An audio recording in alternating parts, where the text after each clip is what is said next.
It's Kyla. Welcome back to my channel. Today we are going to be talking about my spring TBR and every book that I want to be reading in the next quarter. So I don't really know when all these books are going to be read. Not saying I'm going to read them for sure, but they're definitely my top ones that I want to get to. We're just going to go ahead and jump right all into it because I just want to talk about all these books. I'm just super excited. I did split them up into about 3 different sections. One of them is fantasy, one of them is just regular romance, and the other one is classics. So let's talk about all the classics that I want to read first, which is only 2 of them, but it would be more than what I read this past quarter because I read none and I want to read 7 classics by the end of the year, so I need to get on that. So the first one is going to be Persuasion by Jane Austen. I got this for Christmas and I want to read this book so bad. It's one of Jane Austen's shorter books, which like doesn't look like it because of how big the book is, but that's because the text is pretty big and then there's some illustrations in here. It's just such a beautiful book and I just need to read it. I watched the Netflix adaptation of this movie and then that's whenever I decided, okay, I need to read the book because it's just so beautiful. This is pretty much about this girl. She was persuaded to give up someone that she really loved and then he comes back into her life. Pretty much an 1800 version of a second chance romance. I love the movie and I really hope that I love the book because I love Jane Austen's characters that she writes. I love the woman that she writes. Like I just love how strong they are or how they just are so in tune with their emotions and just speak with whatever's on their mind. So I'm really excited to get into this book. I think I'm really gonna enjoy it. I just need to get myself to read it. I don't know why I'm so intimidated by classics because honestly at the end of the day they're really not that hard to read. You just have to use your brain a little.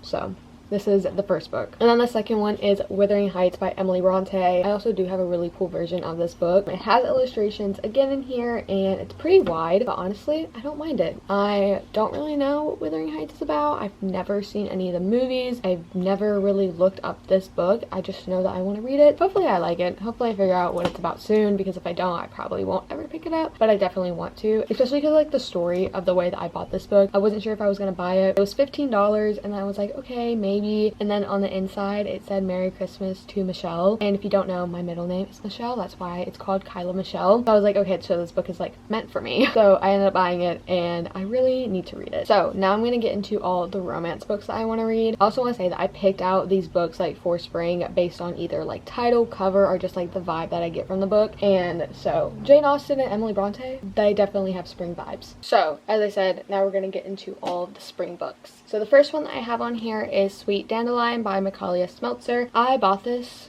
really late one night because I just wanted to buy a book and I saw this one and I was like, okay, that's a really cool cover. Didn't know what it was about. I just knew it was about this girl named Dandelion who like went through something and then some guy comes into her life and like helps her. I did not realize at the time that it was her school counselor.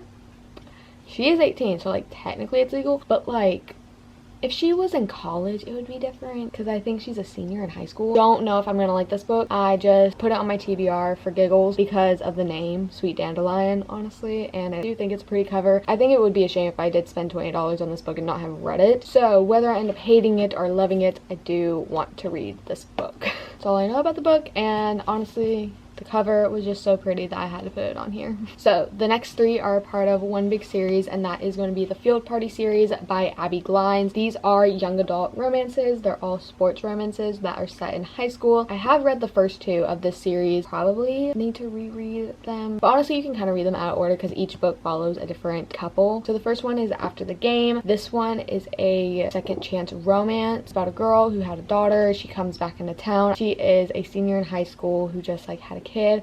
This guy comes in who ends up falling in love with her. Pretty much what I'm getting from the book. I was just like trying to read it and piece together what my sentence was gonna be. The next one is Losing the Field. It's about this girl named Tallulah. She has a really big crush on one of the football players in this school, and he kind of tells her a joke about like her weight. Right at the beginning of summer she was overweight, so all summer she works on trying to lose this weight to come back in high school to hopefully get some male attention, which honestly I don't really know if I like the premise of that, but we'll see how well Abby Glines does with that topic because I don't think anybody should change for anybody. There's a difference between like working on yourself to feel healthier for yourself and doing it for another person. So we'll see how Abby Glines does it with Tallulah. Kind of nervous about that, but look at the colors of this book. It's so pretty and very springy. Tell me it's not because it is. And then the last one is Making a Play. This one I don't know what it's about. Riker and Aurora. She has a twin brother, Hunter. Oh, best friends to lovers? Forbidden romance? Yes, okay, that's pretty much just what this is about. Yeah,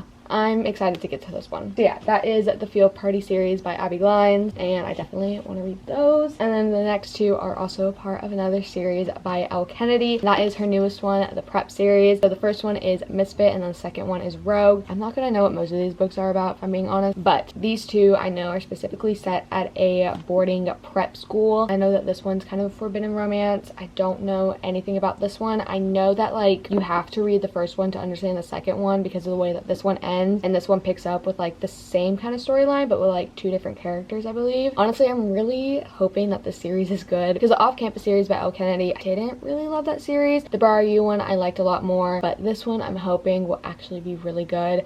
I did buy the first two books, probably not going to buy any others until I read these two. I just thought a fun little boarding school romance would be a good little time because we're about to head into summer and I'm not ready for like any summer reads yet. Definitely want some school settings. And then the next one is Fuel the Fire by Krista and Becca Ritchie. I've been putting off this book because it's just so big and I know I want to read it. I know that I really do because like look at it, it's so pretty. And then this is Rose and Connor's second book, and just We're Addicted After All. I'm ready to read some Rose and Connor. I'm ready to read some Reich and Daisy, and to get to Reich and Daisy's book I need to read this one. So yeah, I don't really know what it's about. After going into like fantasy books and then going back to the Addicted series, I'm like, oh, I wish there was so much more going on in these books, but there's not, which is fine. Sometimes you do need a good little slow book. Just after reading fantasy then trying to go back into these, it's very hard, I will say, but that doesn't mean the series isn't bad because it definitely is and it's definitely loved. I just need to get back into it, you know? So hopefully I can read this one in the next 3 months. And the last two of the romance books I have are two historical romances, which is a part of the Bridgerton series by Julia Quinn. First one that we have is Romancing Mr. Bridgerton, which is Penelope and Colin's story. And then we have To Sir Philip with Love, which is Eloise's story. I feel like spring and summer are definitely the perfect time to pick up the Bridgerton books. Just the vibes that they give off, and plus you get the show. I'm really excited. I love the show so much. I'm really excited for the next season to come out, and I know that I need to read this book to get to the next season. So this is Penelope and Colin. Penelope and Colin are best friends growing up. There's not really much to say other than like